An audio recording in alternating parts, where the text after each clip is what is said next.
What the fuck?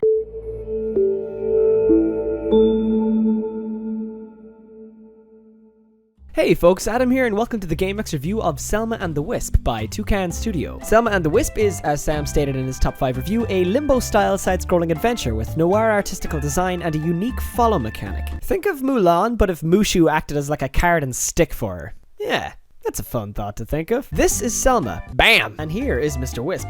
Boom! These guys go together like two very together things that are good for each other and are together.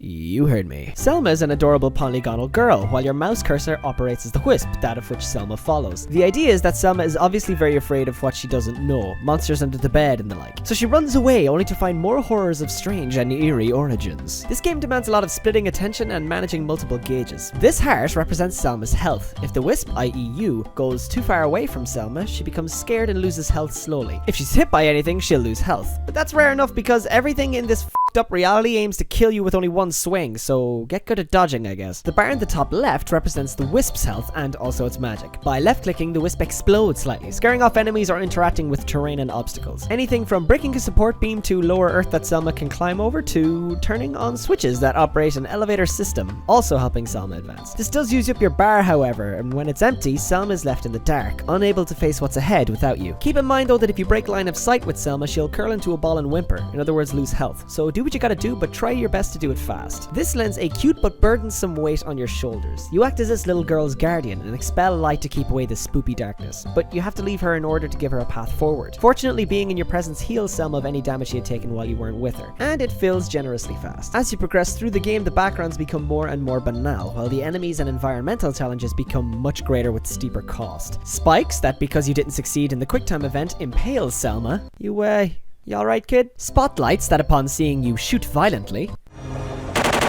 Whoa, she's like 8! Explosive barrels that when clicked on...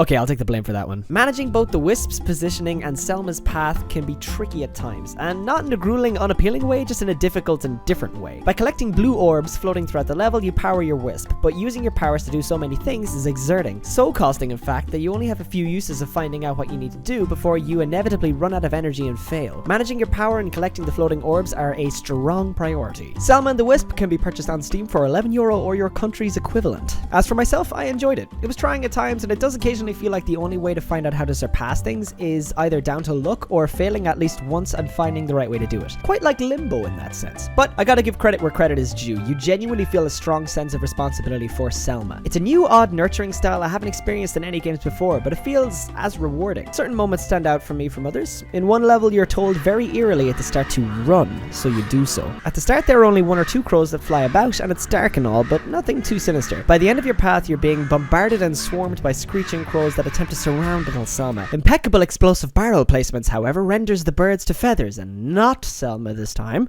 P.S. Selma, on the real, I am still so sorry about that. This game lent an accomplishing and parental feel, one of which I haven't felt since Leon Clementine from the original Walking Dead series by Telltale, but not a word is ever said. Giving it to despair when you're gone and following you for guidance, reassurance that you're leading her to a safe and bright place and not the butt end of a jet-propelled barrel, you get a sense of dependence that this kid needs you, and you don't want to fail her. Plus, the way she dies may haunt you forever. You did this to me! How was I supposed to know the fucking haunted fuel pumps would insta-give you? I fucking nailed being a girl there, I don't know if you could tell. Thanks for watching this review, folks, and if you felt something while watching it or want to give your opinion on the game, let us know below. Click the annotations if you'd like to check out our previous work, or subscribe, or maybe even both. And don't be shy to check out our website, GameX.io, the first of its kind game recommendation website. Sign up for the alpha today and maybe find the next gem.